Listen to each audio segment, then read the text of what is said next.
अधार्मिक लोगों के ही साथ उनके मार्ग का अनुकरण करता है। अच्छे धार्मिक लोग उस व्यक्ति को अच्छे नहीं लगते हैं, उनसे वो कटुता रखता है, ईर्ष्या रखता है, द्वेष रखता है। और जो व्यक्ति अधार्मिक किस्म के होते हैं उनसे वो व्यक्ति प्रेम करता है, उनसे उनका लगाव रहता है और उन्हीं के का अनुकरण करता है, उन्हीं के मार्ग पर आगे चलता है। ये व्यक्ति के पतन का दूसरा कारण। तथागत बुद्ध कहते हैं कि ऐसे ये मनुष्य के पतन का दूसरा कारण होता है। तथागत बुद्ध आगे कहते हैं कि जो व्यक्ति निद्रालु होता है, जो व्यक्ति क्रोधी होता है, जो व्यक्ति परिश्रम से जी चुराता है और वह व्यक्ति परिश्रमी व्यक्ति को पसंद नहीं करता है। निद्रालु व्यक्ति जो सोते हुए ही अपना आधा जीवन व्यतीत करता है, जो व्यक्ति क्रोधी होता है, जो व्यक्ति परिश्रम से जी चुराता है, ऐसे लोगों को पसंद करता है, ऐसे आचरण का अनुकरण करता है। ऐसे व्यक्ति ये मनुष्य के पतन का तीसरा कारण होता है। ये मनुष्य के पतन का तीसरा कारण होता है। इसके बाद में तथागत आगे बताते हैं, आगे कहते हैं जो मनुष्य, जो व्यक्ति धन होने के बावजूद, धनी होने के उपरांत अपने माता पिता की वृद्धावस्था में उनकी आवश्यकताओं की पूर्ति नहीं करता, उनका पालन नहीं करता और उस धन से उन माता पिता को किसी प्रकार का सुख नहीं देता है। तथागत कहते हैं ये उसके पतन का चौथा कारण होता है। ये मनुष्य के पतन का चौथा कारण होता है। तथागत बुद्ध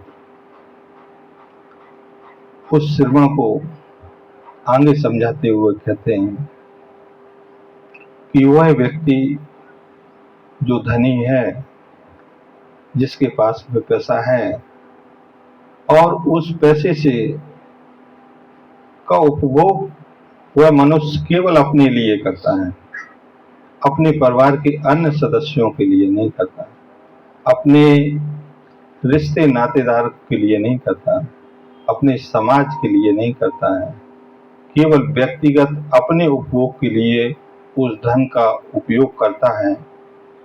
ये मनुष्य जीवन के पतन का पांचवा कारण होता है।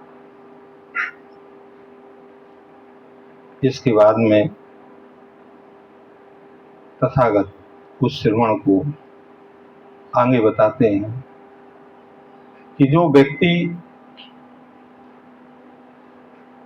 धनी होता है या जो धन उसके पास में होता है, उस धन का ऐसे व्यक्ति को वारिस बनाता है जो व्यक्ति अपव्ययी हो, जो व्यक्ति उस धन का दुरुपयोग करे,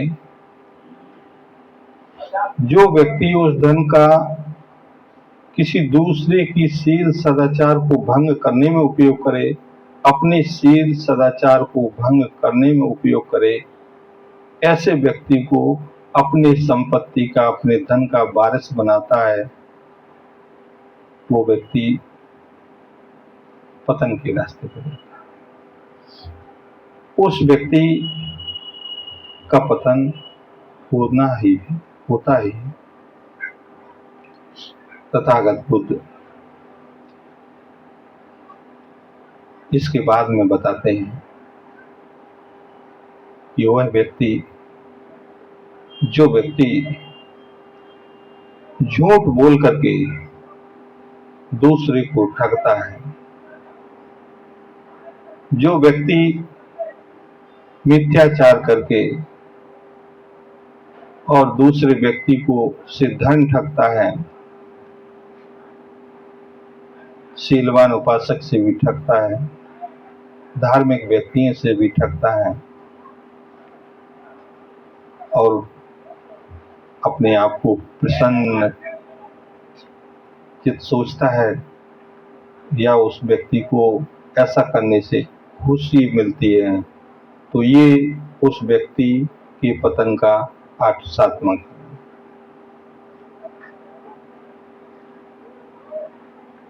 तथागत आगे कहते हैं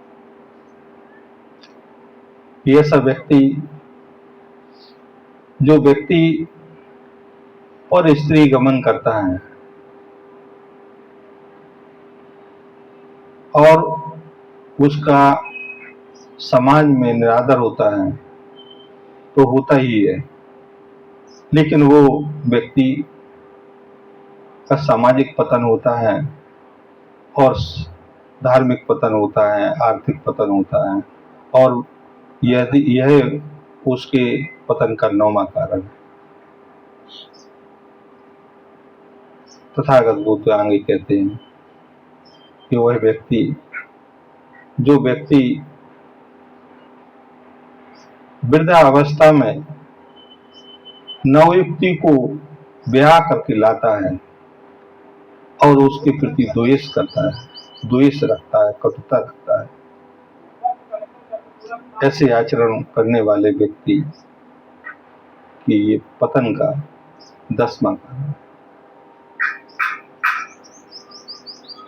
तथागत बुद्ध इसके आगे बताते हैं कि वह व्यक्ति जो व्यक्ति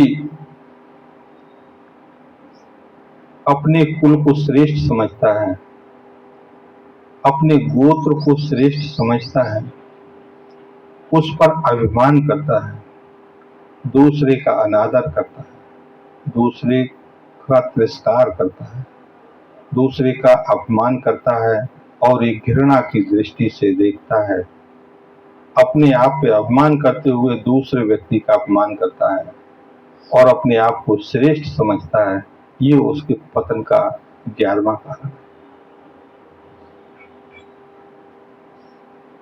इसके बाद में तथागत आगे कहते हैं कि एक व्यक्ति क्षत्रिय कुल में जन्म लेता है,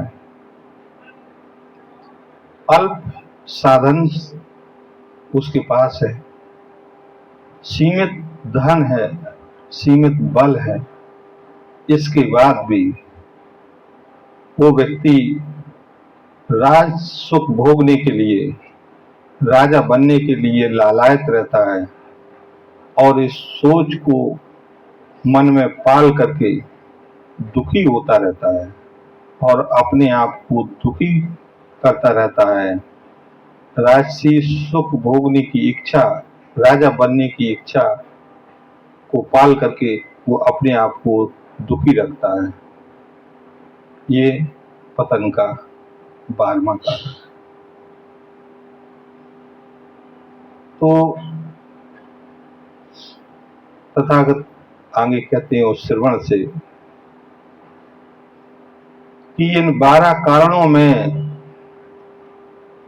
आप कौन से कारण से ग्रसित हैं, अपने आप में अध्ययन करिए और अध्ययन करने के बाद में उस कारण से बाहर निकलने का रास्ता ढूंढिए और उस कारण से निजात पाइए, उस कारण से मुक्ति पाइए, तभी आपका पतन संभव है, तभी आपका प्रशस्ति का मार्ग, उन्नति का मार्ग संभव है। तो तथागत पराभव सूत्र में इन 12 कारणों को बताते हैं। ये 12 कारण ही मनुष्य जाति के, संपूर्ण विश्व की मनुष्य जाति के पतन के कारण है। तथागत बुद्ध अपनी वाणी में जो कहते हैं उसमें संपूर्णता होती है, उसके आगे पीछे कुछ नहीं बचता है। वो अपनी वाणी से जो भी बात कहे हैं उसमें पूर्णता है, आगे पीछे उसमें नहीं है। तो कहने का ये सिर्फ पूरे जगत में, पृथ्वी जगत में, पूरे संसार में मनुष्य जाति के लिए ये 12 पतन के कारण बताए हैं। और तथागत बुद्ध ने कहा है कि सबसे पहले इसको पहचानिए कि हमारा पतन के ये 12 कारणों में से तो कोई कारण नहीं है। यदि कोई कारण है तो उससे मुक्त होइए, उससे छुटकारा लीजिए और उससे बाहर निकलिए। ये तथागत ने प्रागभाव सूत्र में बताया है। तो इसका स्मरण हम करेंगे, अपने जीवन में करेंगे। अपने जीवन में भी ऐसे विचार यदि ये 12 कारण में से कोई भी कारण हमारे ऊपर भी लागू होता है तो उससे हम बचने का प्रयास करेंगे, तभी हमारा जीवन श्रेष्ठ होगा और हम मंगल के रास्ते पर जाएंगे। बोलिए भगवान तथागत की दया हो, दया हो, दया हो, करुणा हो, करुणा हो। बोलिए भगवान तथागत बुद्ध की करुणा हो, करुणा हो, करुणा हो, करुणा हो। तो इसके बाद में